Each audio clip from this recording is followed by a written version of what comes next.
माताजी मुझे कुछ नहीं दोगी? तो काली माँ के मंदिर के पास बैठी बुढ़िया ने एक झोले में ईटा भरकर अमावस्या को दे दिया। तो अमावस्या और ज्यादा खुश हुई। यह झोला तो काफी वजनदार है, जरूर इसमें हीरे जवाहरात होंगे। फिर अमावस्या दोनों पैरों से लंगड़ाती हुई तीनों झोलों का वजन उठाए धकोड़े खाती हुई आगे चल पड़ी।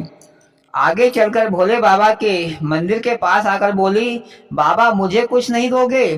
तो बूढ़े बाबा ने एक झोले में भस्मी राख भरकर दे दिया। तो अमावस्या बहुत खुश हुई कि इसमें जरूर मेवा होगा। फिर अमावस्या आगे चली तो तुलसी माता के चबूतरे के पास बैठी बूढ़ी माँ से कहा, माता जी मुझे कुछ नहीं दोगी?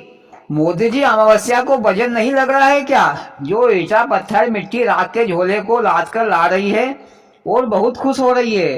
अरे भैया वजन क्यों नहीं, अमावस्या को तो उसकी नानी की नानी याद आ रही होगी। अरे कम से कम 1 कुंटल का वजन हो गया होगा। दोनों पैरों में कांटा भी चुभ गया है, वैसे ही लंगड़ाती चल रही है।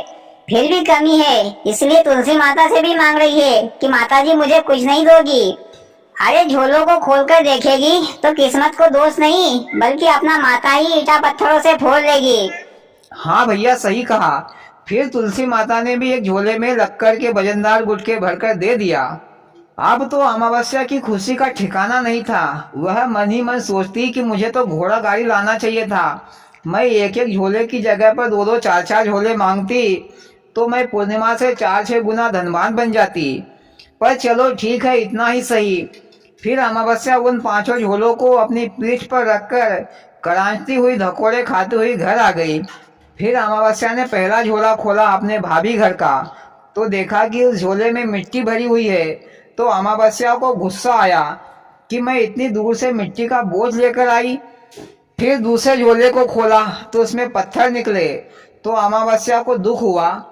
तीसरा झोला खोला तो उसमें ईंट दिखी, तो अमावस्या को और ज्यादा दुख हुआ। चौथा झोला खोला तो देखा कि भस्मी राख, तो अमावस्या के आंखों में आंसू आ गए। 5वां झोला खोला तो देखा कि लकड़ी के वजनदार गुटके हैं, तो अमावस्या फिर तो फूट फूट कर रोने लगी और मन ही मन ये सोचे जा रही थी कि मैं इतनी दूर से ईटा पत्थर मिट्टी लक्कड़ का वजन लेकर आई धनवान बनने के चक्कर में। अब मैं इनसे क्या अपना माथा फोड़ूं?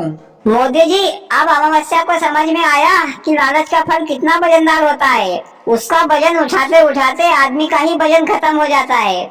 हाँ भैया।